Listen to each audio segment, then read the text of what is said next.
성도 여러분 안녕하십니까?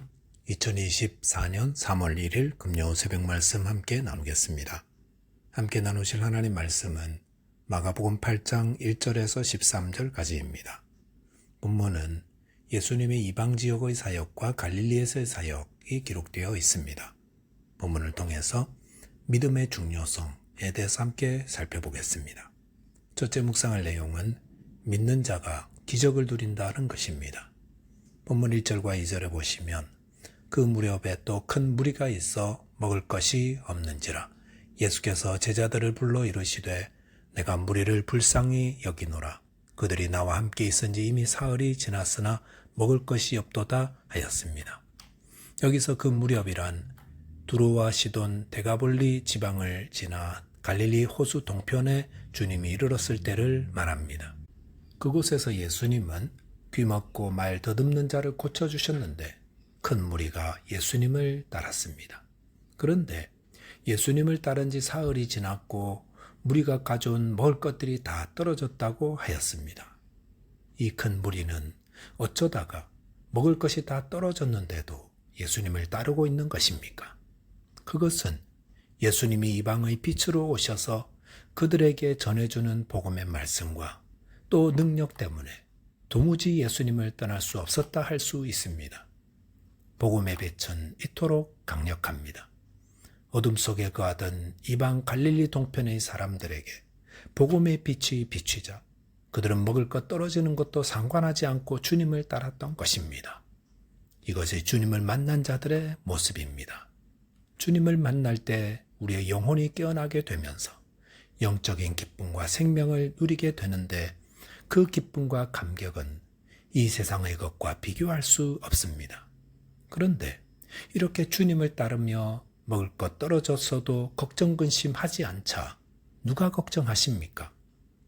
주님이 하십니다. 주님이 이들에게 먹을 것이 떨어졌다고 불쌍히 여기시며 먹을 것을 챙겨 주십니다. 성도 여러분, 주님께서 하신 말씀을 기억해 보시기 바랍니다. 마태복음 6장 31절 32절에 보시면 주님은 저와 여러분들에게 그러므로 염려하여 이르기를 무엇을 먹을까 무엇을 마실까 무엇을 입을까 하지 말라.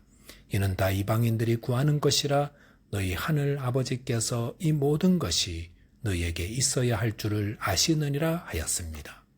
하나님은 그의 백성들이 살아갈 때 필요한 것을 다 아시는 분입니다. 그리고 그 필요를 공급하시는 분입니다.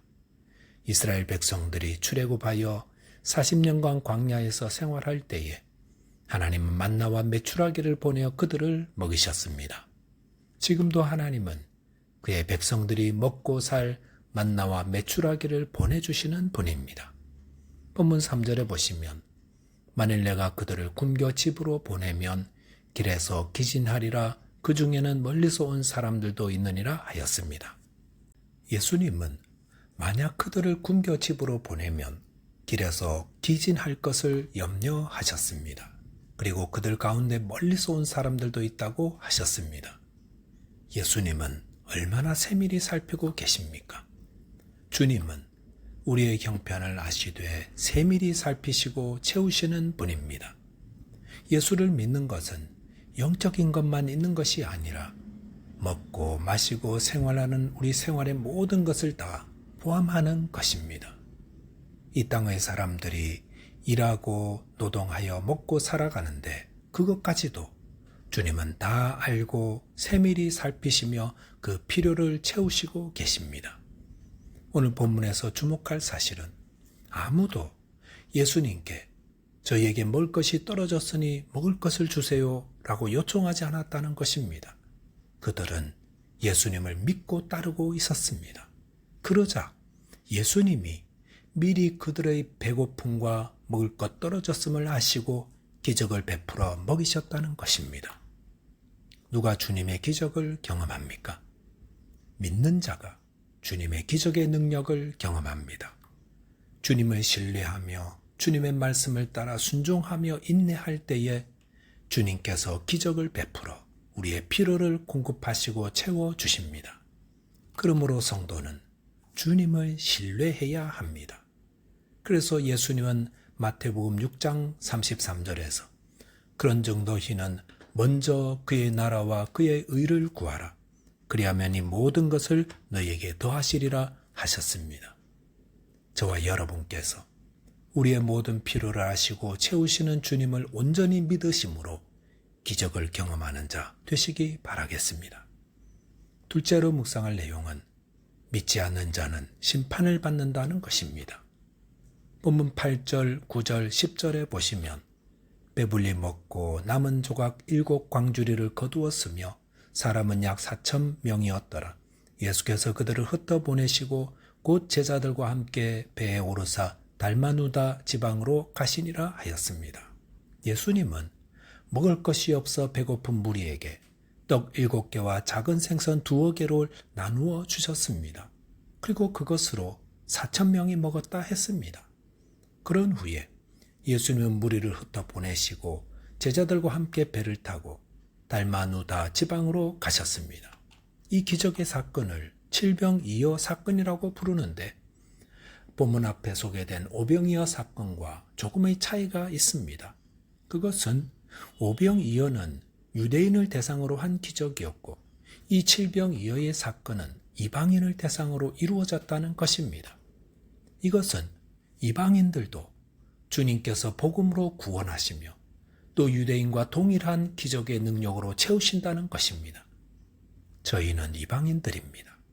그러나 이방인이라도 예수를 주로 믿고 섬길 때 성경에 약속하신 구원을 받고 또 기적을 누리게 됩니다. 본문 11절에 보시면 바리새인들이 나와서 예수를 힐난하며 그를 시험하여 하늘로부터 오는 표적을 구하거늘 이라 했습니다.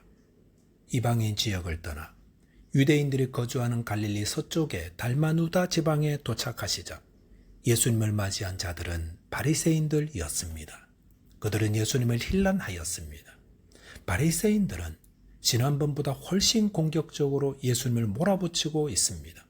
그전에는 예수님 전하는 말씀이나 행하시는 일을 보고 거기서 꼬투리를 잡으려고 했었는데 이번에는 예수님을 시험하여 하늘로부터 오는 표적을 구하였다고 했습니다.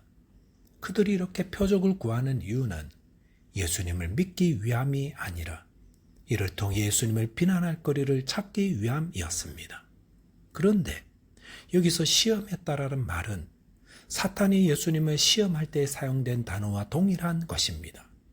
즉 바리새인들은 자신들의 목적을 성취하기 위해 사단의 도구가 되어 있었다는 것입니다. 누가 사단의 도구가 됩니까? 예수님을 믿지 않을 때 예수님을 시험하는 사탄의 도구가 됩니다. 예수님을 믿고 따르는 자는 먹을 것이 떨어졌어도 그 가르침을 따라 인내합니다. 하지만 예수님을 믿지 않는 자들은 예수님을 보자마자 힐난하며 사탄의 도구가 됩니다. 이런 자들에게 예수님 어떻게 하셨습니까? 본문 12절, 13절에 보시면 예수께서 마음속으로 깊이 탄식하시며 이르시되 어찌하여 이 세대가 표적을 구하느냐? 내가 진실로 너희에게 이르노니 이 세대의 표적을 주지 아니하리라 하시고 그들을 떠나 다시 배에 올라 건너편으로 가시니라 하였습니다. 예수님은 깊이 탄식하셨습니다. 예수님을 믿지 않는 자들을 보시며 주님의 마음은 안타까움으로 탄식하십니다. 오늘날도 이런 분들이 얼마나 많습니까? 복음을 거부하고 복음의 꼬투리를 잡으려고 하는 믿지 않는 자들입니다. 그런 자들에게 주님은 표적을 주지 아니하리라 하고 그들을 떠나셨다 했습니다. 예수님이 그들을 떠나시면 어떻게 됩니까? 그런 자들에게 남겨지는 것은 심판밖에 없습니다. 우리가 구원받는 것은 예수님이 오셔서 그분의 복음을 듣고 믿기 때문인데 그 예수님을 믿지 않고 배척하니 그런 자들에게 남는 것은 심판입니다. 하나님은 모든 사람들이 구원을 받으며 진리에 이르기를 바라시기 때문에 이 땅에 그의 아들 예수님을 보내주셨고 그 아들을 믿는 자마다 죄 가운데서 멸망치 않고 구원을 얻게 해주셨습니다. 요한복음 3장 18절에 보시면 그를 믿는 자는 심판을 받지 아니하는 것이요 믿지 아니하는 자는 하나님의 독생자의 이름을 믿지 아니하므로 벌써 심판을 받은 것이니라 하였습니다. 우리가 구원받은 것은 예수를 믿음으로입니다. 저와 여러분께서 하나님의 아들 예수 그리스도를 믿음으로 사망에서 생명으로, 심판에서 은혜와 능력으로 나가게 되시기 바라겠습니다. 기도하겠습니다. 하나님 아버지, 저희에게 믿음을 더하여 주옵소서. 예수 그리스도를 믿는 믿음을 통해 사망에서 생명으로 나아가며 또 믿지 않는 자들에게 복음을 전하는 자 되게 해 주옵소서. 예수 그리스도 이름으로 기도하옵나이다. 아멘. 오늘도 믿음 안에서 승리하는 하루 되시기 바라겠습니다. 감사합니다.